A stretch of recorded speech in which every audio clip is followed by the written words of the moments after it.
უმსხვილესი ამერიკული საინვესტიციო ჰოლდინგის Berkshire Hathaway-ის ისტორიაში ახალი ეპოქა დაიწყო.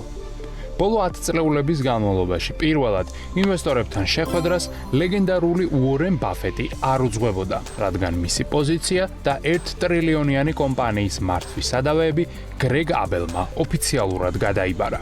კომპანიის ახალი დირექტორის, ანუ გრეგ აბელის მიერ წარმოდგენილი ანგარიშის თანახმად, Berkshire Hathaway-ის საოპერაციო მოგება მიმდინარე წლის პირველ კვარტალში 18%-ით გაიზარდა და 111 მილიარდ 400 მილიონი დოლარი შეადგინა. კომპანიის ფულადი რეზერვების მოცულობამ კი რეკორდულ 397 მილიარდ დოლარს მიაღწია, რაც ანალიტიკოსების მოლოდინებს აჭარბებს და მსოფლიოში ყველაზე მსხვილ ფულად რეზერვს წარმოადგენს. ეს მოცულობა იმდენად კოლოსალურია, რომ Berkshire-ს პირდაპირ 100%-ით შეუძლია Netflix-ის, Chevron-ის, Coca-Cola-s, Alibaba-s, HSBC-s ან LVMH-ის ყიდვა. როგორც ანგარიშგებიდან ირკვევა, კონგლომერატმა საანგარიშო პერიოდში 8.1 მილიარდი დოლარის ღირებულების აქციები გაყიდა. პარალელურად კომპანიამ საკუთარი ფასიანი ქაღალდების გამოსყიდვაც განაახლა და ამ მიზნით 234 მილიონი დოლარი დახარჯა.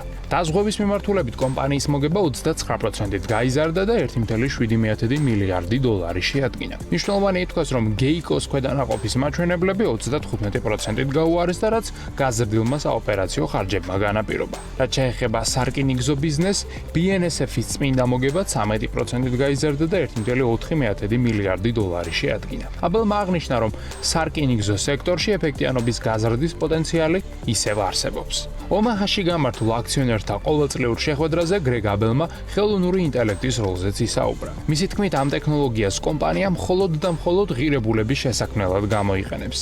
აპირებს თუ არა ახალი დირექტორი AI-ში ინვესტირებას, ამ ეტაპზე უცნობია. ამასთან აბელმა ხაზი გაუსვა, რომ კონგლომერატის დაშლა ან შვილობილი კომპანიების ცალკე გაყიდვა არ იგეგმება.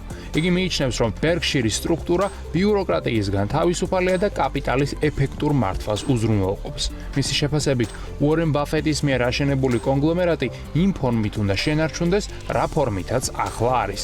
თუმცა ის არ გამორიცხავს ოდნავ უფრო აქტიური საინვესტიციო სტრატეგიის არჩევას და შედარებით სარისკო პოზიციების გახსნას.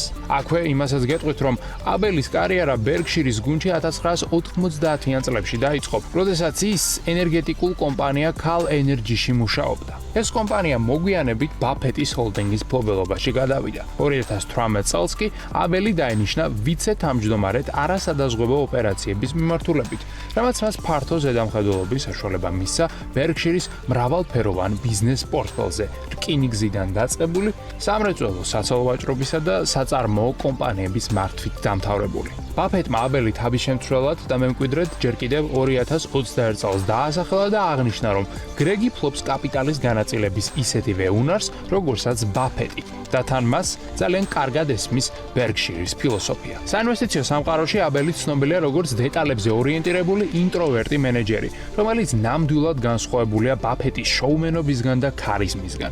ამიტომაც არავის არ აქვს იმის მოლოდინი, რომ აბელი ისეთივე ცნობილი და საკულტო ინვესტორი გახდება, როგორც ბაფეტი ან მანგერი იყო. თუმცა ის სრულად იზიარებს ბაფეტის გრძელვადიან ფილოსოფიას, ღირებულებითი ინვესტირების და კომპანიების შესყიდვის კულტურას. ზუსტად როგორ იქნება აბელის ეპოქა ამ ეტაპზე რთული სათქმელია, რადგან ერთი მხრივ გვაქვს ბაფეტის ფილოსოფია, რომელსაც ძალიან რთულია გადაუხვიო, ხოლო მეორე მხრივ ბაფეტის ჩრდილი, რომლიდანაც რთულია ოდესმე გამოხვიდე. ასეა თუ ისე, Berkshire-ის დირექტორობა რთული საქმეა. განსაკუთრებით რთული კი ისაა, რომ აბელის განკარგულებაში ახლა 397 მილიარდი დოლარია, რომლითაც აბელს პლანეტაზე ლამის ნებისმიერი ბიზნესი შეძენა შეუძლია.